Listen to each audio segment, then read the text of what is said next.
Hi, I'm Richard Rogers, and I absolutely hope that you enjoyed today's spiritual message.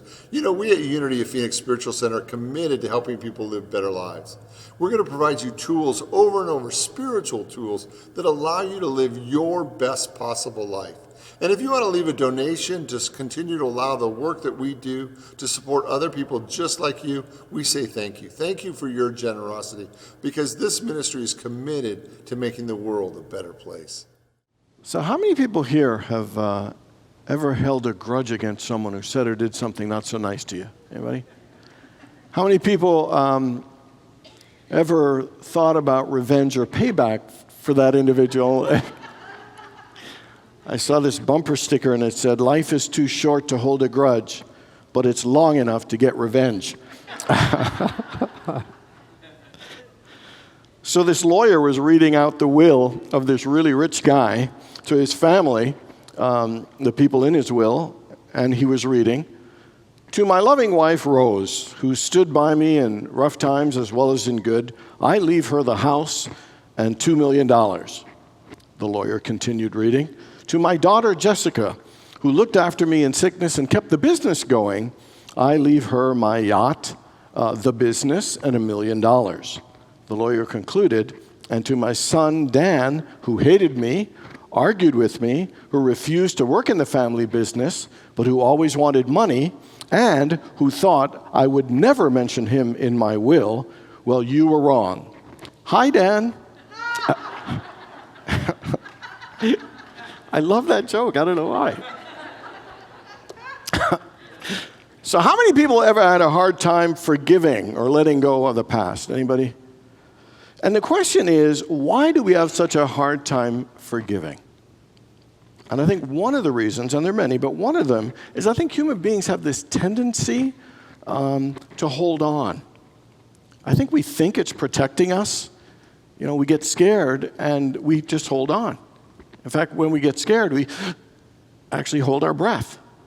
And we hear all kinds of things like hold on, hold tight, hang on, hang in, hang tough. We have all these automatic things about hanging on that we, I think, assume and associate with being safe and it being a better thing for us. One of my favorite quotes in the world is by a guy called Havelock Ellis. And here's what he said. If you're in the prosperity class, you'll recognize it because it is one of my all-time favorite quotes. And here's what he says.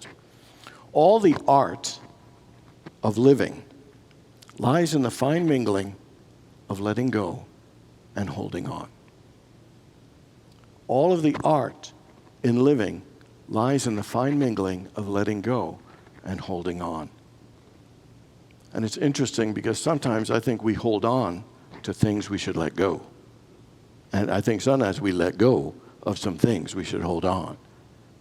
Sometimes we let go of our goals and our dreams. Sometimes we let go of our childlike nature. Sometimes we let go of our faith or let go of hope.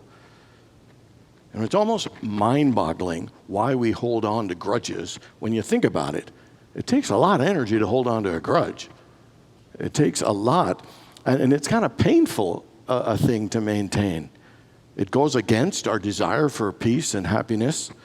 It's like we're reliving it, and we keep punishing ourselves over and over again. It's like we keep this wound open and keep living in the past, and it prevents us from having new experiences and moving forward. And yet, we choose to hold on to blame and hate and bitterness and shame and guilt and regret. And the question again, why?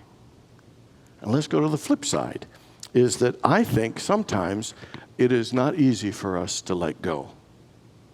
Letting go is not something I think we're very comfortable with. Sometimes for us, letting go, and of anything, even of our old clothes and stuff, we have a hard time letting go of stuff.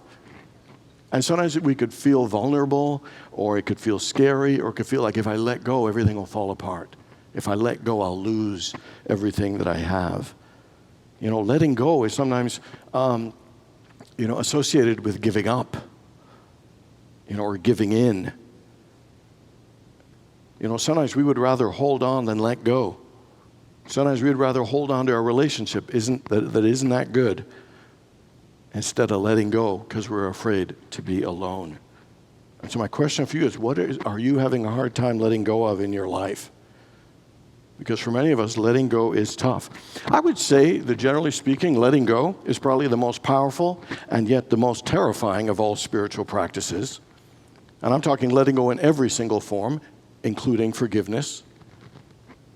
Letting go and surrendering your life to God, letting go and even tithing, letting go of our money. Everything of letting go, kind of triggers us and terrifies us. Sometimes we think that forgiveness is like being soft and passive and giving in. Gandhi once said that forgiveness is not for the weak. Forgiveness is only the attribute of those who are actually strong. Because to be able to give love when you've received hate takes strength. To love one's enemies, to pray for those who persecute us, it takes power and strength. When we get hurt, sometimes we're filled with hate. And it's important and it takes strength to let go of that hate, to forgive, to bring more peace back to us. So today we're in the third of our 4th week series of Game On, the 30-Day Fitness Challenge. In the first week we did physical fitness, last week we did mental fitness, and today we're going to do emotional fitness. Sunday I talked about how most people think IQ is the indicator of success, but it's really EQ, or emotional quotient.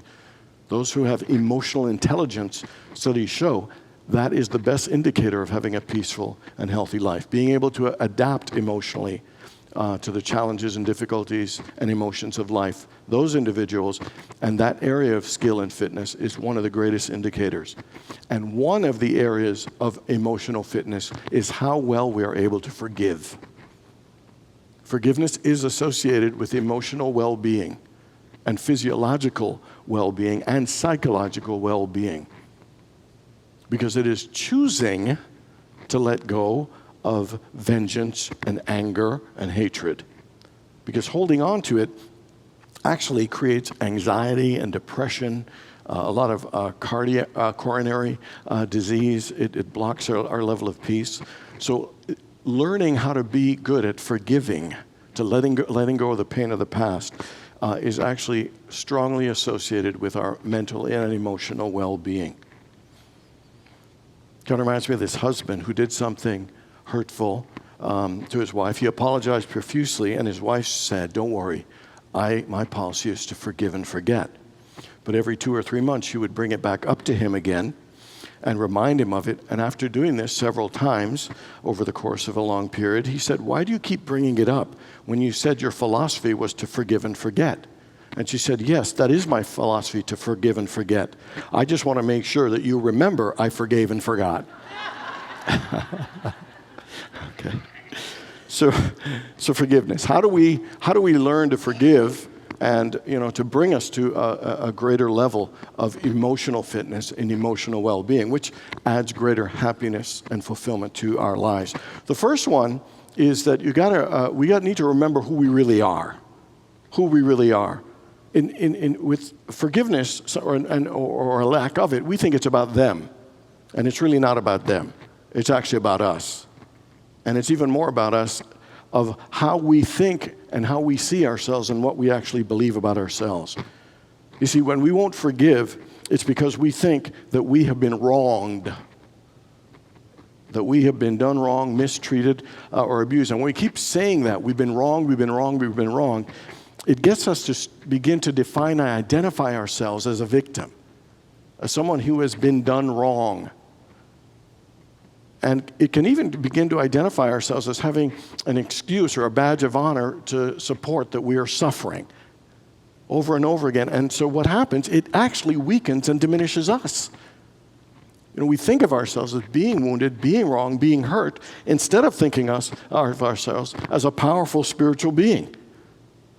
Someone that has the ability to create and move beyond situations to continue to live a full and amazing life. We need to remember that we are created in the image and likeness of God. That I love in Timothy, one of my favorite lines, it says, "God has not given you a spirit of fear and timidity, but a spirit of power, love, and self-discipline." That we need to remember that we are the light of the world. We need to remember in Genesis when it says that we have been given dominion and authority over all things, that we are a child of God. And so holding on to resentment and blame, we actually forget who we are. We aren't honoring the truth of who we really are. Because we're not just defined as being wronged or victims, that we are powerful spiritual beings, that we have a spirit of power, love, and self-discipline. And we have the strength and the ability to let go. So the first thing we need to do is to remember who we are. We are powerful spiritual beings. And one of the areas of power is that we need to remember to love ourselves. Because to continue to inflict pain on ourselves by reliving and resensing and thinking we're victims is not a way to express a level of love for ourselves.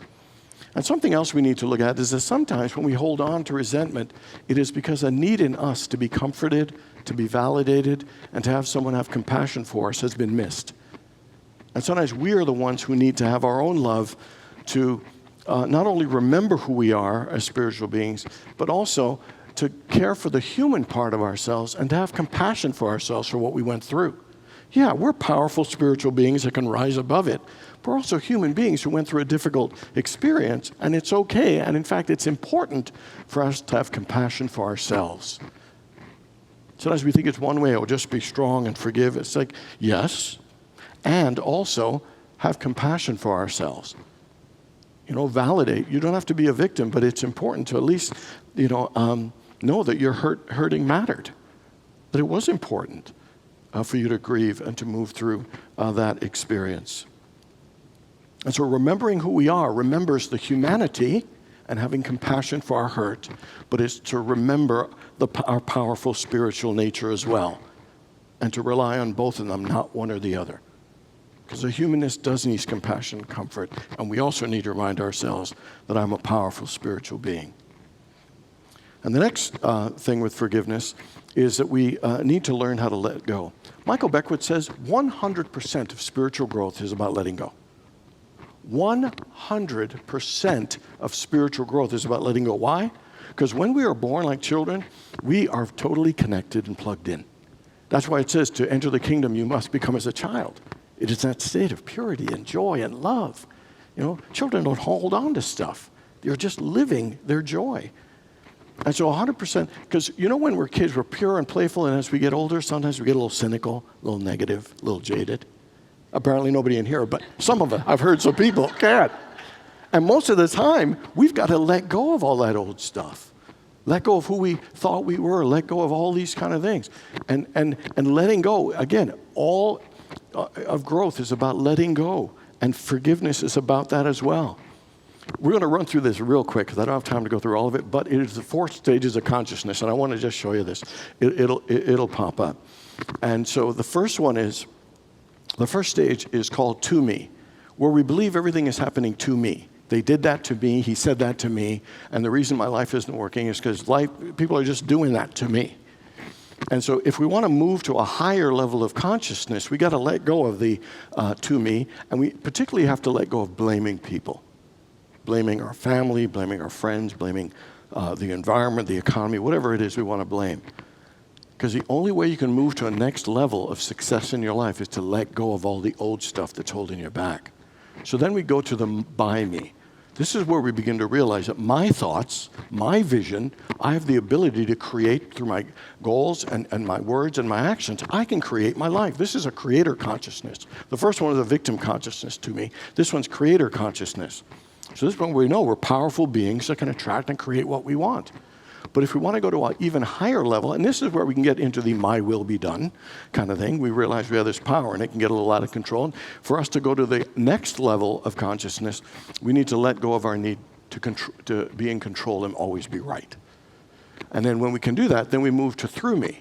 This is more the channel or instrument level. This is like St. Francis, Lord, make me an instrument of thy peace. Use me as a channel for good and for love. And then to go to the highest level, we need to let go of our sense of separation, not just through me, but God is expressing as me. This is where, an example, Jesus said, the Father and I are one. Like we are so connected with the oneness, so connected with God's presence that we are at one.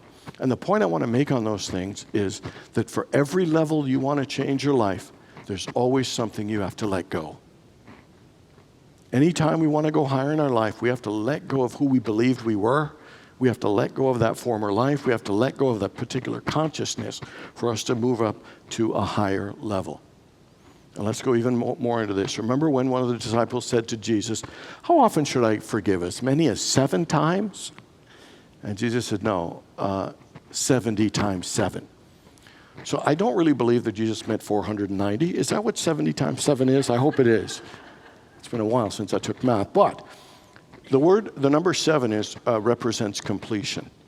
And so when he said 70 times 7, he means that we need to have a consciousness that is always releasing and willing to let go.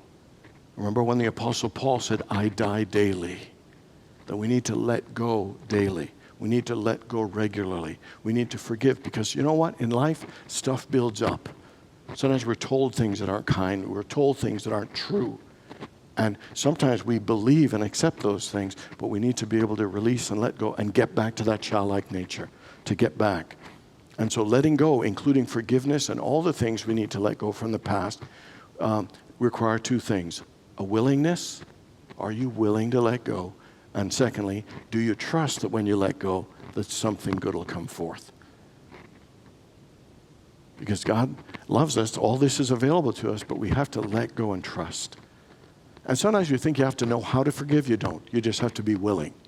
Are you willing to let go? Are you willing to stop thinking of yourself as a victim? Are you willing to stop telling the story? Because when there's willingness, I'm sure we've had times where we've had like a broken heart or stuff, and we thought we'd never get better, and then 6 months later, you look back and think, wow, I'm feeling good. And the question is, how did it happen? Well, that's just the mystery of God. It will happen. You don't need to know. You just need to trust and be willing to let go. The final thing is that we need to be able to know what to do with that energy. Because once we let go, because it takes energy to not forgive, it takes energy to hold resentment. So when you let it go, it's like, what do you do with that new stuff? Let me give an example. How many people remember the movie The Princess Bride? Remember The Princess Bride? You remember Inigo Montoya? He was looking for the 6-fingered man who killed his father. I'm Inigo Montoya. You killed my father. Prepare to die. Well, that I loved. My favorite part actually was at the end. And it's when Wesley said to him, so now that you killed him, what are you going to do? And here's what he said. He said, I've been in the revenge business for 20 years. I've been in the revenge business so long, I don't know what to do with myself now. And I want you to hear that. Sometimes we hold on to resentment so much that we don't know how to let it go because we don't know what else we do. What would we do with that suddenly? Sometimes our minds get conditioned into unhealthy stuff, holding on to resentment and blame, or sometimes even thinking of lack, that sometimes we can't see abundance. Sometimes we, hold on to sadness so much that we can't see joy. Sometimes we have so much drama and are so addicted to drama, we can't see calmness and peace. In the same way he was into revenge for so long, he didn't know what a peaceful, happy life looked like. And so this is an important thing, because sometimes we choose to live lives that we don't like. We choose to think things we don't want. We choose to have jobs we don't enjoy. We choose to be in relationships we don't like. We choose to eat food we don't like, wear clothes we don't like, drive cars we don't like. And it's a choice that we make. And so into that choice, sometimes we don't know what else. It becomes a way of life. But here's the answer, a couple. In the book of Matthew, it has a beautiful line. It says, lift up your eyes and see that the fields are already ripe for harvest. And so what it's saying, so wherever you are, whether you've had revenge or whatever, once you are able to forgive, lift up your eyes and see what's possible. Lift up your eyes and see what else is good. That's why I love that line. Where there is no vision, the people perish. That the way is, once you've forgiven, is to look and see, what else would I like for my life? What else is possible? What other wonderful feelings can I have? What other relationships can I experience? What kind of social life can I have? What things can I learn? There are so many new things to discover that we keep this stuck energy of resentment and not forgiving. But when you release it, there is so much more. So what would you like? What kind of relationship would you like? What kind of health and energy would you like? What kind of home would you like? What kind of car would you like to live in? It is such an important thing, to have a vision, to seek and to knock. I did a look up a thing, and it said one of the things about being emotional well-being and mental well-being is being willing to learn and to create vision and goals to move towards. Life doesn't want you to just be stuck enjoying the same old thing you don't like and just complain about it, or holding on to resentment or those things. Is to open up and say, what else is possible for me?